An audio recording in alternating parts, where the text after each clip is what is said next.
बीते कुछ दिनों से यूजीसी यानी यूनिवर्सिटी ग्रांट कमीशन, जिसे हिंदी में विश्वविद्यालय अनुदान आयोग कहते हैं, उसके कुछ नियमों को लेकर बहस जारी है।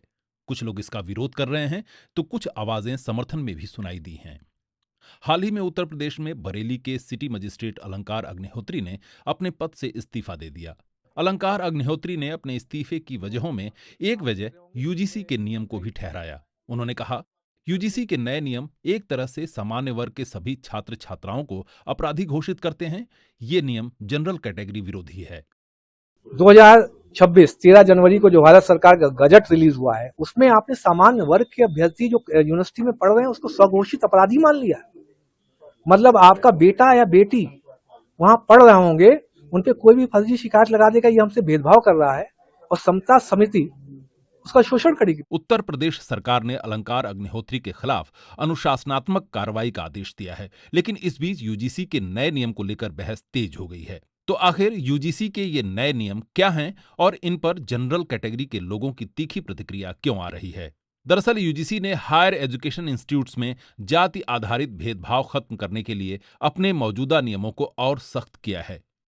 13 जनवरी को यूजीसी ने university grant commission promotion of equity in higher education institutions regulation 2026 जारी किया। नोटिफिकेशन के मुताबिक इसका उद्देश्य धर्म, नस्ल, जाति, लिंग, जन्मस्थान, विकलांगता के आधार पर छात्र छात्राओं से भेदभाव न हो और विशेष रूप से अनुसूचित जाति, अनुसूचित जनजाति, सामाजिक एवं शैक्षणिक रूप से पिछड़े वर्गों, आर्थिक रूप से कमजोर वर्गों, विकलांगों और इनमें से किसी भी वर्ग के भी सदस्यों के विरुद्ध भेदभाव खत्म किया जा सके। इसके अलावा उच्च शिक्षा संस्थानों में समानता को बढ़ावा दिया जा सके। इसके मुताबिक जाति आधारित भेदभाव का मतलब अनुसूचित जातियों, जनजातियों और अन्य पिछड़े वर्गों के सदस्यों के विरुद्ध केवल जाति या समुदाय के आधार पर भेदभाव है। इस मामले पर विवाद की प्रमुख वजह यही जाति आधारित भेदभाव की परिभाषा है। इस परिभाषा में अन्य पिछड़े वर्ग यानी ओबीसी को भी शामिल किया गया है।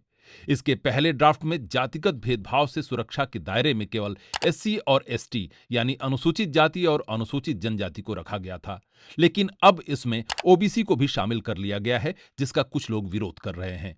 इस नोटिफिकेशन का विरोध करने वालों का तर्क है कि यह जनरल कैटेगरी के लोगों के खिलाफ है, क्योंकि इसमें जनरल कैटेगरी के स्टूडेंट्स के खिलाफ फर्जी आरोप लगाए जा सकते हैं जो उनके करियर के लिए घातक साबित हो सकते हैं।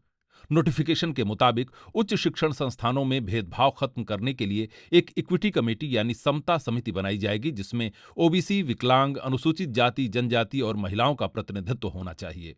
ये समिति भेदभाव से जुड़ी शिकायतों की जांच करेगी। विरोध करने वालों का तर्क ये भी है कि इस समिति में सामान्य वर्ग के लोगों के प्रतिनिधित्व की बात क्यों नहीं कही गई है।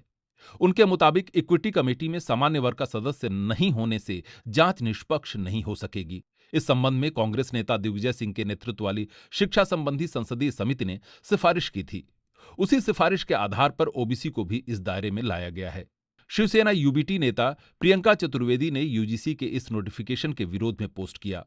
इस भेदभाव को कैसे परिभाषित किया जाए? शब्दों से, कार्यों से या धारणाओं से?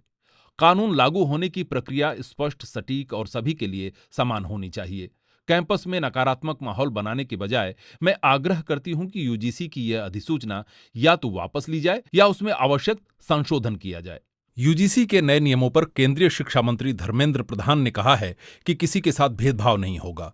मैं एक बात बहुत विनम्रता से आश्वस्त करना चाहता हूं, किसी को उत्पीड़न होने नहीं दिया जाए, कोई भेदभाव नहीं होगा। कोई डिस्क्रिमिनेशन के नाम पे किसी को भी मिसयूज करने का अधिकार नहीं रहेगा। इसमें यूजीसी हो, भारत सरकार हो या राज्य सरकार हो, इसकी दायित्व रहेगी। मैं आश्वस्त करता हूँ, उसको जो व्यवस्था हुई है, भारत की कुछ भी व्यवस्था हो, संविधान की परिधि के अंदर होगा। और ये जो विषय आई है, ये तो सुप्रीम कोर्ट की निगरानी में व्यवस्था है। इसमें आश्वस्त मैं फील करना चाहता हूँ, कोई भी किसी के ऊपर भी अत्याचार या किसी को भी भेदभाव नहीं किया जाएगा। आप यूजीसी के इस नियम पर क्या राय रखते हैं? हमें कमेंट बॉक्स में लिखकर जरूर बताएं।